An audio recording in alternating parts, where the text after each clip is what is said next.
നമ്മളിൽ ഇനിയില്ല സ്വപ്നവസന്തവും സ്നേഹാക്ഷരങ്ങളും മോഹനരാഗവും. എഴുതി വെച്ചില്ല ഞാൻ നിന്നെയും നിന്റെ ആ പ്രണയാക്ഷരങ്ങളും.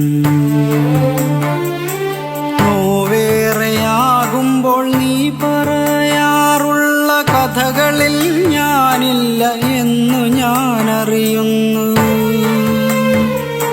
സ്വപ്നങ്ങൾ സ്വപ്നങ്ങൾ മാത്രമാണെന്നും കഥനങ്ങളെന്നും യാഥാർത്ഥ്യമാണെന്നും ഞാനിന്നറിയുന്ന പൊള്ളുന്ന സത്യങ്ങൾ. എന്നെ പ്രണയിച്ച കാട്ടുപൂവേ ഭ്രാന്തനെന്നെ നീയും വിളിക്കും.